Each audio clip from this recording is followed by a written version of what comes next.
Grazie, buongiorno a tutti. Io però veramente sono qua soprattutto perché sono stata consigliere dell'Ordine regionale per 2 mandati con la presidenza prima di Anna Maria e poi di Ada Campolucci. Però adesso l'intervento lo faccio sull'incarico che ho avuto dalla Sostos di Roma. I romani non sono riusciti a venire a Padova,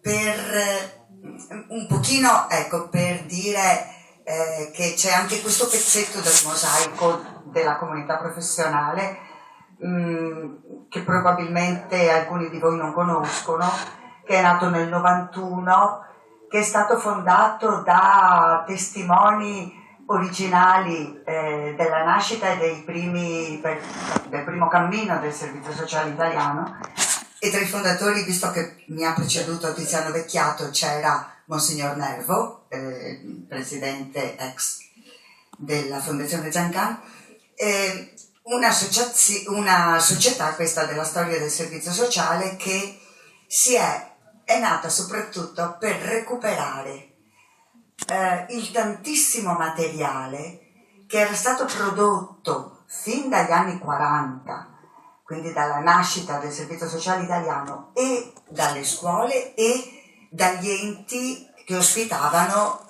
i primi assistenti sociali. Tutto questo materiale, che vi assicuro contiene delle perle, che sarebbe davvero prezioso poter ogni tanto trovare il tempo per andarle a scovare, la Sostos lo ha raccolto, catalogato e utilizzato, e lo sta utilizzando ancora e lo farà in futuro, sia per degli approfondimenti monografici su alcuni temi, sia per fare delle pubblicazioni. Adesso, per esempio, tu accennavi al futuro, sta per uscire una pubblicazione su il lavoro di comunità. Vecchio? Mi sembra proprio di no. Credo che oggi come oggi il lavoro di comunità. In più, pensavo finché assistevo tutta stamattina ai vari interventi, che è più che mai appropriato questo intervento della Sostos, perché stiamo facendo storia oggi. E allora evidentemente è proprio una cosa importante. Io volevo solo fare 2 riflessioni veloci su che importanza ha la storia e il fatto che ritengo che è importante collegarsi con la storia proprio per definire il futuro o per approcciarsi in modo, come dire, anche qua appropriato per il futuro. L'importanza della storia, ho pensato che prima di tutto è legata al fatto che ognuno di noi, come singoli e poi oggi proprio anche come comunità professionale, è la sintesi tra quello che eravamo e quello che ci proponiamo di essere in futuro. Cioè non ce la possiamo scrollare di dosso la nostra storia. E in più collegarsi con le origini, qualcuno stamattina ha accennato proprio a questi prima nascita, è secondo me il primo fattore di identità anche proprio di una professione. E non certo per, come dire, nostalgia o perché siamo attaccati a un passato e magari lo utilizziamo solo come difesa di fronte alle tante aggressioni, ma a me sembra che l'importanza della storia stia proprio nel fatto che ci stimola a problematizzare la realtà nella continuità, ma spesso anche discontinuità tra passato, presente e futuro, e quindi stimolo alla riflessione, a un pensiero che è un pensiero sostanzioso e che si lega continuamente a ciò che è avvenuto e sta avvenendo sul campo, sul lavoro pratico degli assistenti sociali.